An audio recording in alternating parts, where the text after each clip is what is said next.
Hi, everyone. It's Ricardo Vargas here, and this is the 5 Minutes Podcast. Today, I like to talk about remote project management, and I want to share my experience on that. I work remotely for many, many years, much earlier than COVID and the people working from home.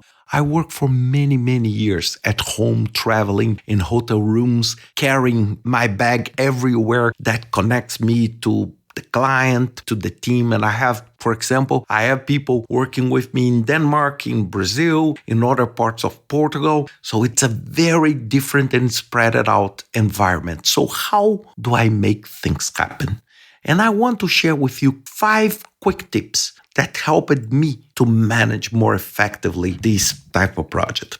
The first one is to leverage digital tools and platforms.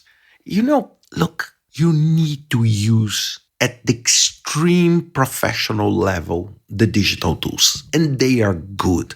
So you can use Asana, Trello, Monday to organize tasks, to track progress, to improve communications. You can use Slack or Microsoft Teams to enhance real-time communication. Even if it's a smaller project, you can use even WhatsApp in a more non-structured way. But with Microsoft Teams and Slack, you can keep track, you can share documents, and you can have all that dialogue and all that repository of information available to you. And of course, storage solutions like cloud storage, like Google Drive, like Dropbox, to make sure that everybody has access to the information. And of course, this one is obvious, right? It's obvious because you cannot work remotely if you have decentralized and standalone processes. You need to have everything very streamlined among the team members. The second one is all about communication. Remember, people are in different places. People may be in a hotel room. People may be at home. You need to have clear communication channels and protocols. You need to create a protocol. Okay, how do we meet? What will be the style? How we talk to each other? What will be our conference, I would say, policy or our process to do conference calls? And for example, let me give you just a very simple example I do. Many times when I'm working in more large projects, I establish a time of the day, a few days in a week, that I have an office hours. I just go on Zoom, open my personal meeting room, and anyone from the team, they don't need to schedule anything. They just jump in and talk. So I'm there. So what I do, I start a meeting with nobody. And if nobody needs to talk to me, I'm working. But I have my mic and my video open during that 1 hour. Anyone to talk about anything.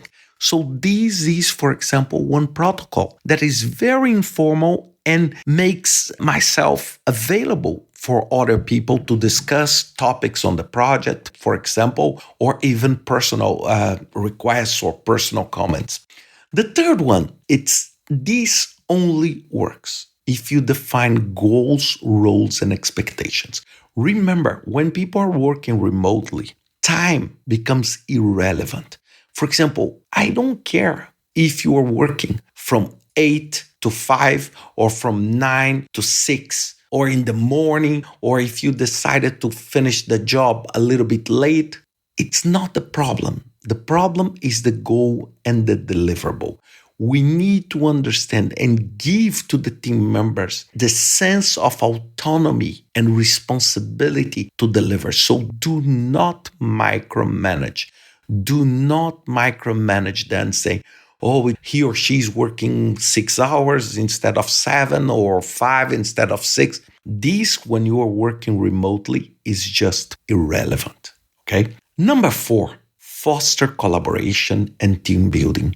It's not easy at all to build a team remotely because people don't know each other and people feel isolated and they tend to be isolated.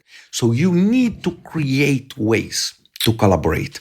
And for example, on the work side, you can collaborate using Miro, using Mural. Another day, for example, I used Mural, combined it with ChatGPT to do a risk management brainstorming with the team. And it was amazing because we used post-it tools, discussion, and at the same time, GPT brought this turbo analysis or this turbo creativity for us. So this is an example of collaboration.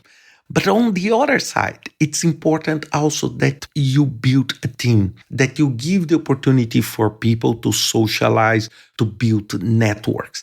And this, honestly speaking, this is a tricky part. It's not easy at all. I did many times happy hours, virtual games, and virtual interaction. It's okay, but this is something that we still struggle to build the sense of team that you build when people are working face to face. And this is a challenge.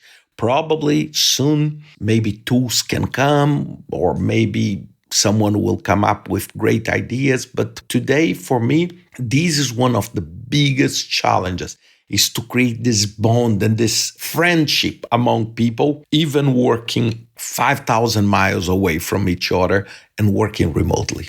And last but not least, stay flexible. Stay flexible. You need to understand when people are away, you cannot control them. You cannot control them the way you think. For example, all of our society was built in this chain of command and control, where the boss see the employee. The boss see, oh, it's out, oh, it's sick, oh, it didn't come, it arrived late. When you are working remotely, this is just irrelevant. Go back to my third topic. If there is a clear goal, let people be more flexible, because otherwise you will become so paranoid and then people will not produce. You need to leave the flexibility for people to decide on how they will deliver.